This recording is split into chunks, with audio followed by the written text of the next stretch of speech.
are Hi. here again, another episode. The doctors are in. And we're excited about today because we are discussing autism.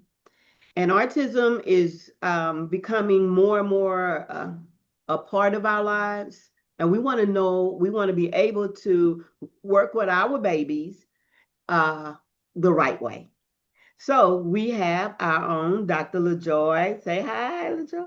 Dr. Hi, everyone. And now we have also one of my very favorite people, Sister. Oh, we not at church. Nicole Lee. I'm sorry, Miss Nicole Lee. Right. And we have Miss Kerri Kerri Stevenson. Stevenson. And Miss Lee is the clinic director. And move your head, move your body, because I see in the back of you. Red River Therapeutic Solutions, ABA therapy. So make sure y'all know this. And then Miss Stevenson is the behavior specialist there. And she has some serious accolades behind her name, and I'm gonna let her handle her business. Dr. Yes, Joy, ma'am. you have anything you want to say? Just want to say welcome, ladies, and I'm glad you're here. I'm looking forward to our conversation today.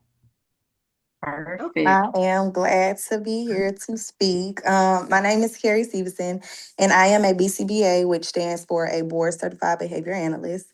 I've been working in the autism field for over 8 years, just supporting children with autism and their families through communication, behavior support, social skills, emotional regulation, you name it, and daily living skills.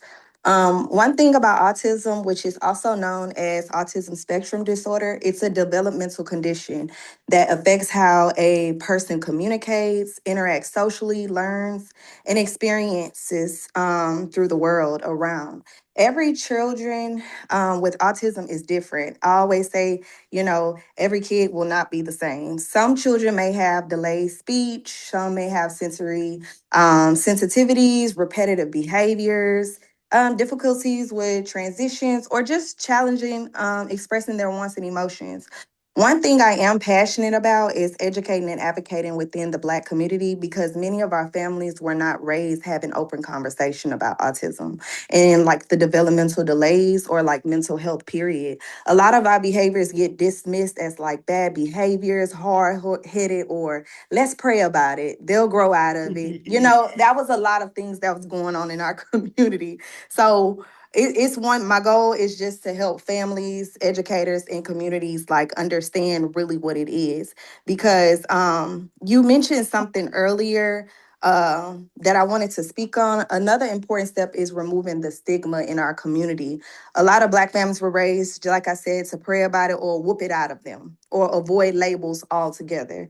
While faith and discipline have their place, some children truly need support, therapies, accommodations, and understanding instead of punishment for behaviors connected to their developmental delays. Mhm. So, with that, connecting with support systems, finding therapists, support groups, school advocates, and professionals who genuinely listen to our concerns and respect family and culture. Representation matters, and families deserve to feel seen and heard during the process. So, Mhm. the first step is kind of like paying attention to developmental signs early. So, if your child is delayed in speech, not responding to their name when you're calling them, constantly avoiding eye contact, having extreme tantrums, repeating words, struggling socially, or just showing something with sensory sensitivity. Don't ignore it and don't let people dismiss your concerns. I always say, trust what you see as a parent. Um, the second step is just talking openly with your pediatrician. Just be detailed. And I know you mentioned, they'll say, what's going on? My child doing this. Be detailed and specific about the behaviors because it's a broad, when we're looking at it as a behavior analyst, we're not just looking surface level. We're actually diving deep into the root and the cause of why their behaviors are this way, or why they're decreasing in their learning skills, why they're increasing in their behaviors. So we work on a lot of skills. And explain exactly what happens at the home, the daycare, the school, or in public settings. So when parents are talking, we want them to be as detailed as possible. That way, the pediatrician and also the BCBA, like myself, we can have a wide range of interventions we can help and work with your child. So, and that's for screenings, speech evaluations. We all collaborate together, even with speech therapy, even behavioral side. If a child is mental, there are mental health things going on. We also um, advocate for them as well to get those resources as well. And a lot of times in our communities, we are not aware of those resources. So it's very good that we have people out here voicing autism, because back then, autism wasn't kind of. It wasn't a thing back then. When I was first coming, it was very new. Like, what is autism? And now you see so many little kids getting diagnosed with autism. We're actually understanding that, okay, maybe some back in the day were not diagnosed, but may have had those signs, you know. So now it's a good thing that we're very much on it. It's just how to go about it. And we lack that information in our community. The third step is educating yourself on what actually autism is. So learn about the communication differences. Just because you tell a child that doesn't have autism to sit down doesn't mean that a child with autism will be able to sit down. Sometimes they're not comprehending that in their neurology, their brain may not be grasping the concept as a kid without autism would. So, sensory needs, their emotional regulation. Some kids know how to regulate their emotions. Even kids that aren't on the spectrum sometimes have difficulties with emotional regulation. So when I say as a BCBA, you can analyze even with children with autism or without, and how autism can look different in every child. Some children may speak a lot while others may not speak much at all. Some may struggle socially while others struggle behaviorally. Like you said, the child that you were mentioning is level 2. And that means that they're high functioning, but they still have some behavioral or may struggle socially or have some deficiencies, but they're able to still succeed in life. So there's 3 levels of autism. There's level 1, there's level 2, and there's level 3. Level 3 is they have high extreme behaviors, and sometimes it could be dual. I know there's a lot of kids here that are diagnosed with autism, but also have ADHD, bipolar, and there are multiple things that could take with that autism. That's another thing. Every child may have different diagnoses, multiple diagnoses, not just autism. So just handling it and analyzing that in a different way also could help identify a intervention that would be great for them. Another important step, also, I will say, and lastly, educate others around you. Everybody is not nice. Everybody don't know about autism, and everybody has their opinion, from grandparents, sister, cousin, brother. Everybody want to be the teacher, but Yeah, somebody needs to exactly. teach. Yeah. So I say that to say that the more our community understands autism, the more supported our children will be. So even you, others around you, even educators, I always hear, I've been a teacher for 12 years, and teaching is, I always say, teaching may be teaching, but teaching a child with autism is something totally different.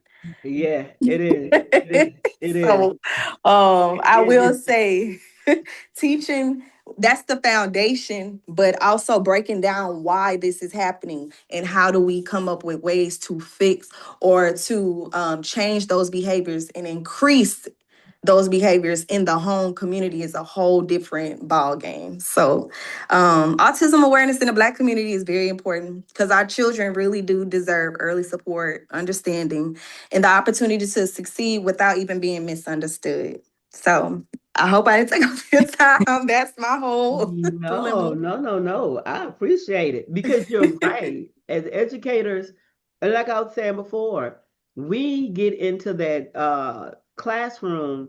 We don't have 3 kids in there.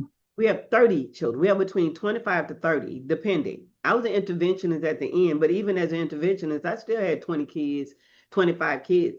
So when I have that one child and I have to look at them, so it's not like I look at that one child. I'm sorry, that one child. I have to look at all 25. And when I look at all 25 are different. So I have to pay attention. Like I may have this child over here that may have autism, but then I have a child over here that has another type of mental behavior that is not connected to autism. It could be bipolar child. And I've had that. I've had my schizophrenics. I've had everybody in the classroom that you just stop and do this. And then you start praying. And then you say, okay, Lord, I need you to help me because if not, I'm going to snap, crackle, and pop, get my purse and go into my house. So you have all of that going on in there. So as an educator, this is something that is need to be done as a professional development. And to me, what about you, LaJoy? What do you think? I can agree with that, especially with our gen ed teachers, because specifically our special needs teachers are more trained to address our students with autism.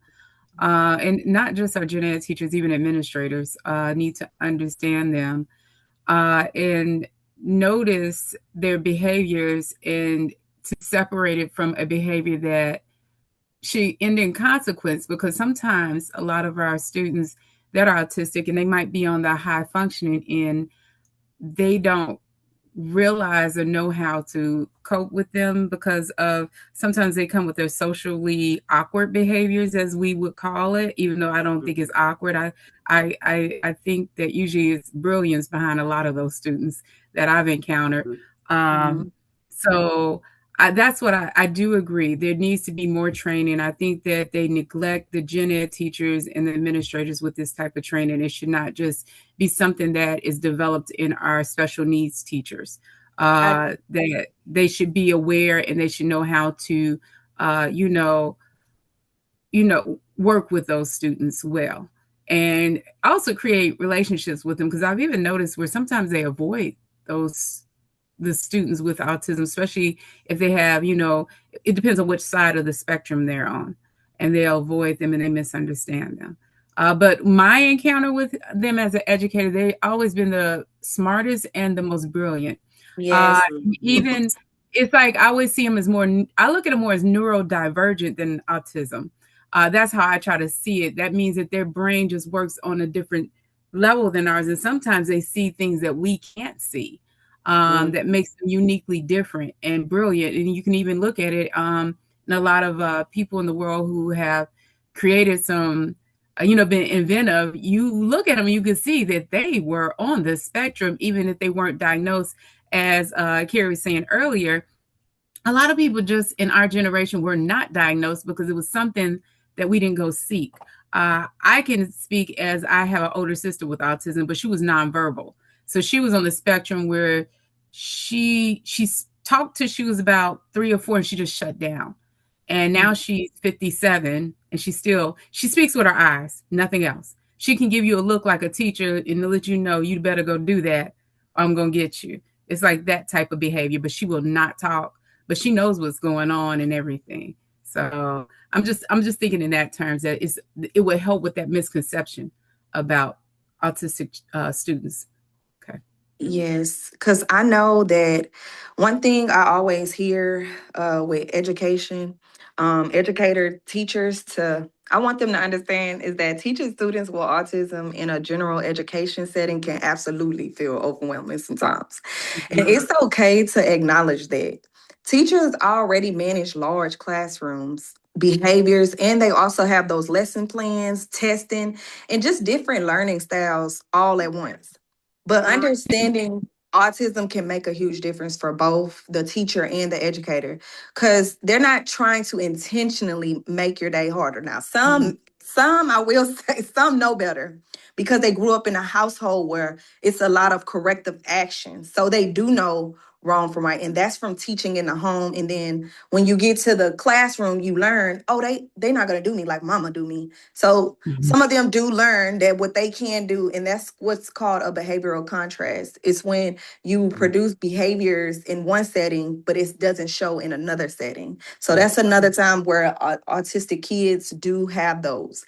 And then sometimes behaviors, they mostly come from difficulty communicating, sensory overload, and anxiety. For example, a student covering their ears may not be dramatic, not them being dramatic. I've heard someone say, oh, they're just being dramatic. The classroom may genuinely feel too loud for them.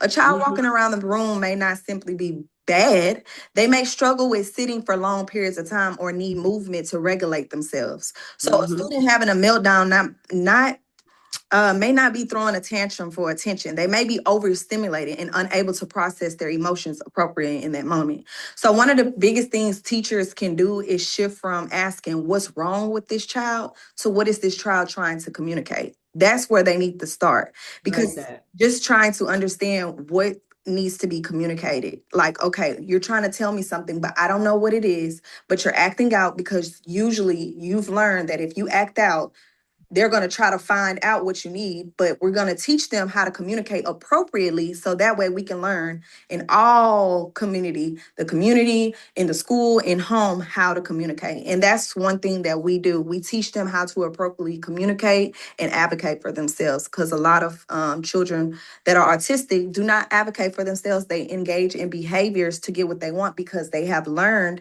that if I engage in this behavior, mommy's going to give me what I want. The teacher is going to let me escape from the class. Matter of fact, I'll give you an example. I volunteered at a school, and there was this one child, and the teacher, she was saying, I don't know, he never wants to do his work.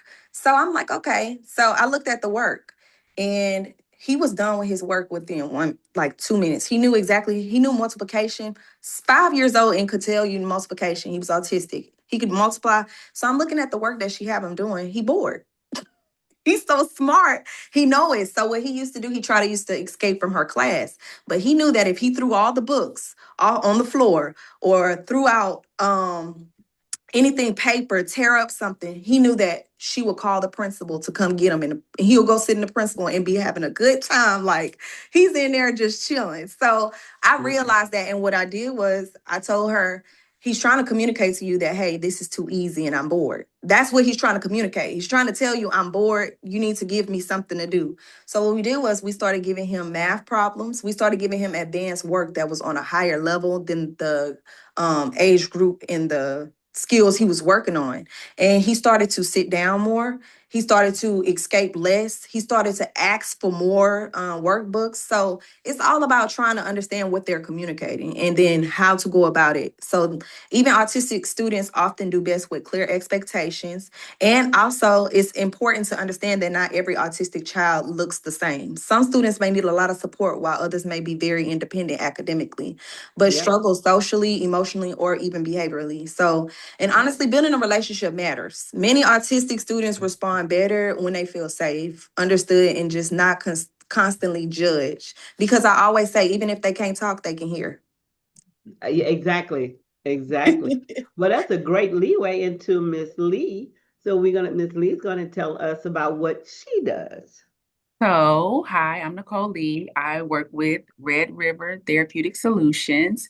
So, really and truly, it's really simple. We are I would say, we're a family-owned behavioral therapy and ABA company. So, we serve clients across Houston, Dallas, soon to be Austin, and then we have a few locations in Shreveport, Louisiana. So basically at Red River, we just provide ABA therapy, which is therapy for kids with autism. We do behavioral therapy, we do skills training, we do support services, and just all around care that's focused on helping kids grow, whether that's socially, emotionally, behaviorally, and of course, independently. That's the goal. I can say about Red River, what makes us different or special is because we truly believe in like meeting our families where they're at. And I mean our families because our community and our people sometimes don't have the resources or the access. Right. So we really, really try our best. We're out in the communities, sharing and helping everyone that we can. We understand that every child is different. So every journey is going to be different. The support is going to be different, if that makes sense. Overall, we just come from a place where we have compassion, and understanding if we don't have anything else. Our biggest mission right now will always is just bringing awareness, whether it's for autism or just mental health, period. Like Miss Kerri said, and like Dr. Lauren, what you said earlier, our communities, we don't talk about it enough. We don't bring it up. Hey, ain't nothing wrong with you. Be quiet. Go in there and sit down and shut up. Close your mouth. Like, kids don't have a voice. We're not taught proper communication. We're not taught how to cope. We're not taught about emotions. It's a lot of things, especially in our Black community. So we're just trying to help our families feel more comfortable asking these questions, and then getting the resources and letting them know that they feel supported. And it's not to be shamed or some type of stigma. We're just really, really passionate, making sure that we want every child to succeed, whatever that looks like. But while we're doing that, we're also empowering our parents, because the kids, a lot of, I hate to say this, but sometimes the parents are the problem.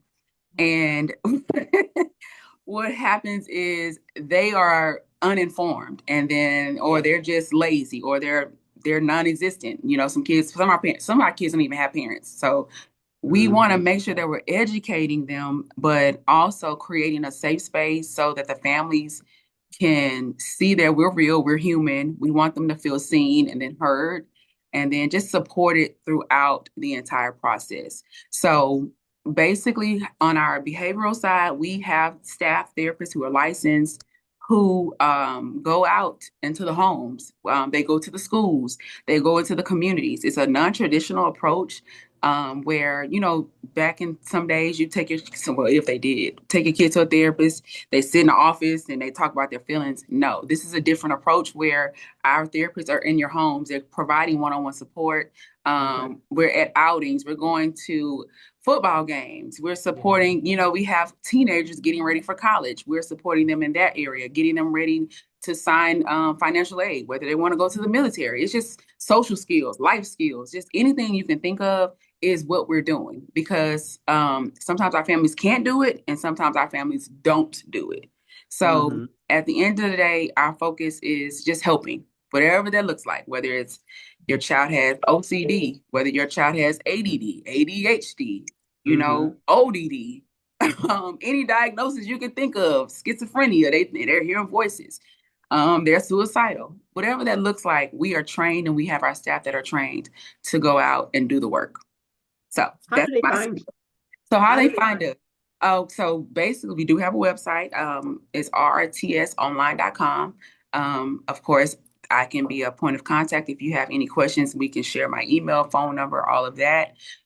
As far as our community outreach, we're always working events. We are always in the community, actually, whether it's churches, schools, anything you can think of. We are out there doing the footwork. A lot of our stuff is referred to us by mouth. You might know somebody in a school system that has a kid that's in trouble.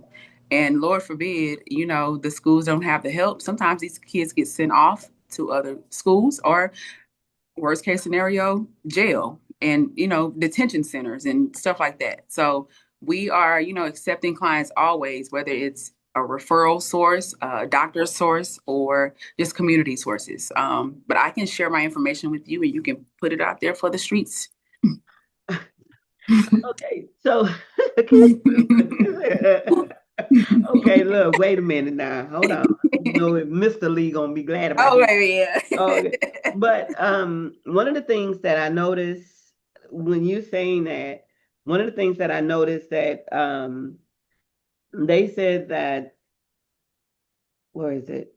Over 50% of the children graduate from high school that have autism. Over 50%. And that's amazing. And then they talked about 84% receive vocational rehabilitation services, and then 58% end up being employed. That's even higher than you see most children just in high school itself. So how would that work? How would you work with that? Maybe like in the schools. How do you go to the schools? Do you volunteer, or do they have to request services through, like, as a vendor? So for ABA right now, the biggest thing is they're referred to us, they're diagnosed, of course. They come through pediatricians or psychologists, neurologists. And what they have to do is once they get that diagnosis and referral, then they are, sent out. How we get our clients and how we help, a lot of times our kids are brought to us before school age. So they're younger because early intervention is key when, especially with autism. Yes. So we service all ages pretty much, but for the majority of our kids, they're before school or school age. They are brought to us where they're not in school yet. So they stay with us all day long, 8 hours a day. And it's one-to-one therapy where we provide the social skills, the communication skills, the coping skills, all of that for the autism. Some of our kids are school ready age. So we partner with the schools and we do part-time. So they may come to ABA therapy 1 or 2, 3 days a week, or they may go to school the other 2 days. Whatever that looks like based off of what the doctors are referring. So they might say they need part-time, they need full-time, and we go from there. We also work with our kids because we work with the schools. We're trying to bridge the gap. That's a lot of things, Right. a lot of information people don't have. The school system is separate and then it's ABA. But my goal is to merge us together in some kind of way so that we can build this village for that client or that child and create the best client care ever.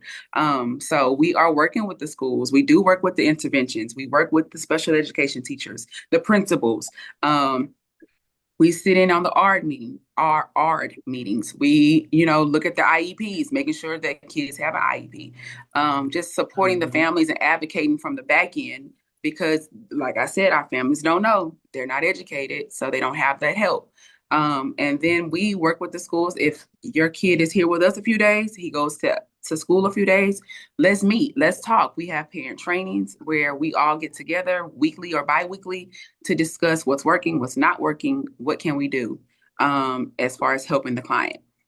So that is the biggest thing right now. I wish there was a way to have ABA in schools.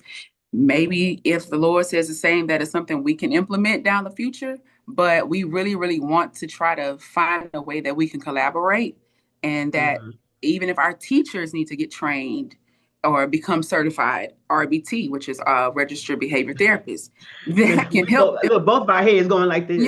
That can definitely help them because I can't imagine having a kid who requires special accommodations and I'm in a classroom with 30 other kids.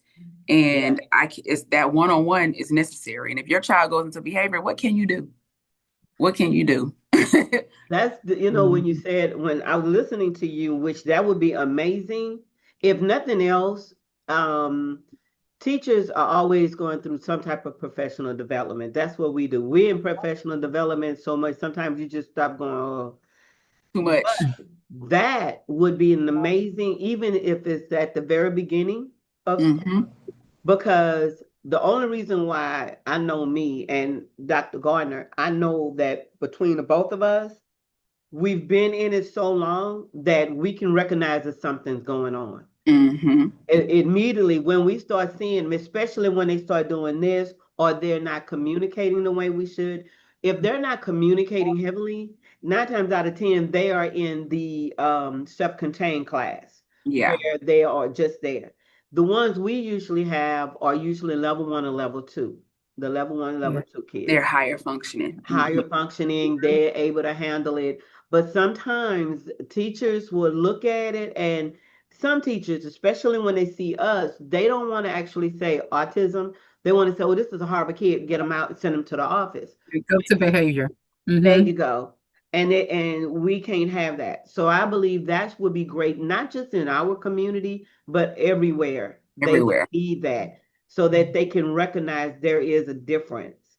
And then also, I like what you guys talking about. The stigma is, I grew up where the first thing come out of their mouth is, "Oh, he just bad. He just needs to get out of my class."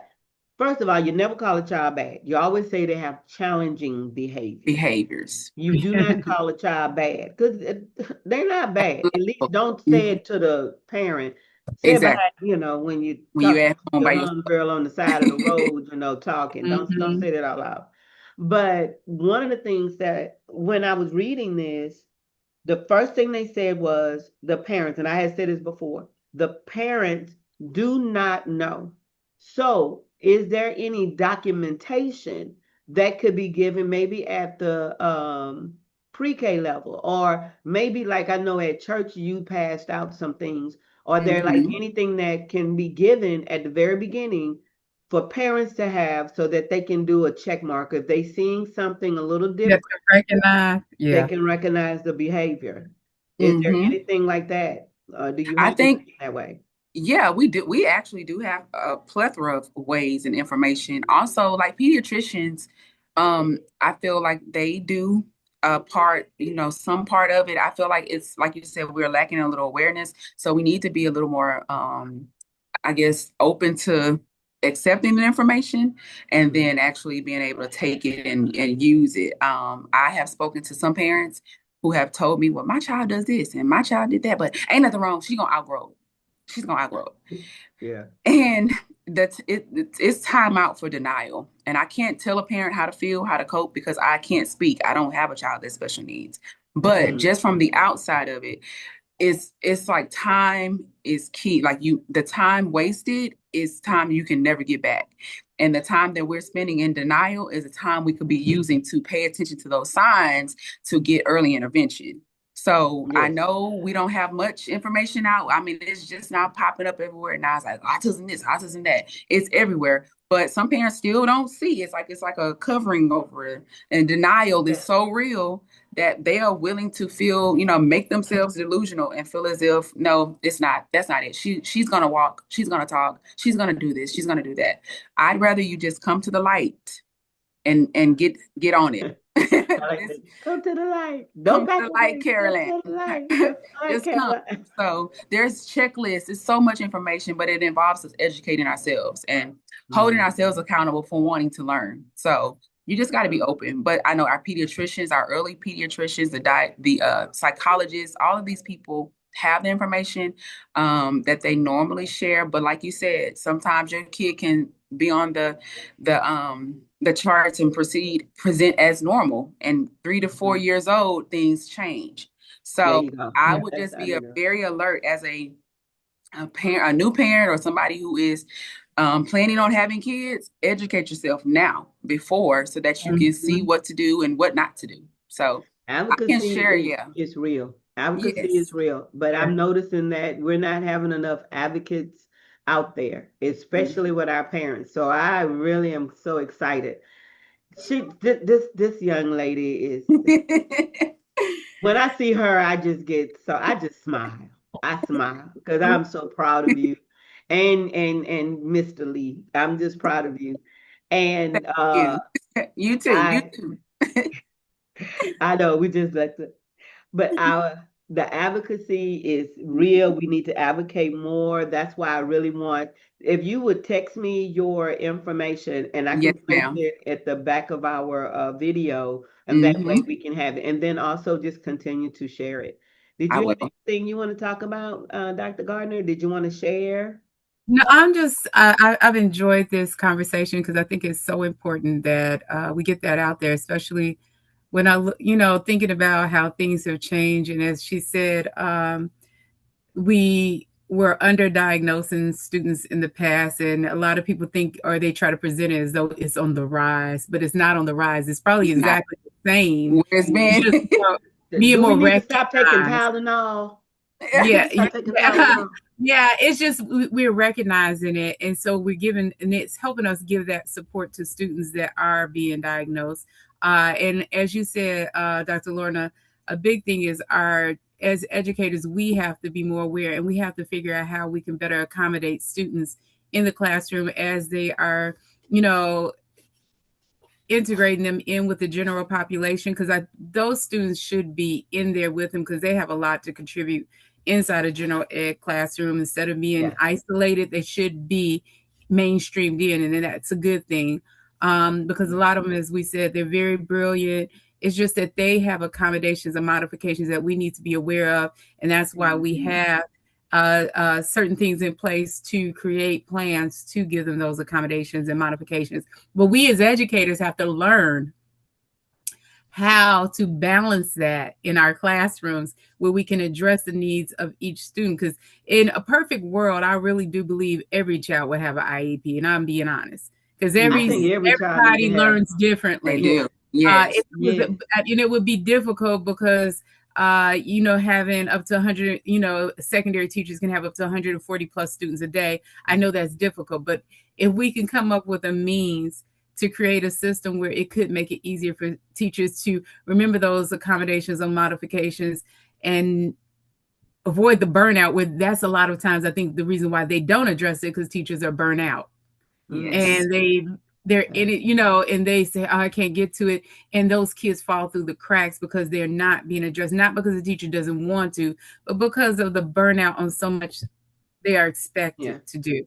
So that's why I'm loving this conversation, because it's getting to that about how we as educators have to figure out what are ways that we can make it more efficient to make sure that these things are being addressed for all of our students, especially those who have been diagnosed with autism, who needs those supports, so we can get those modifications, those accommodations done on a daily basis, so they are successful in the classroom.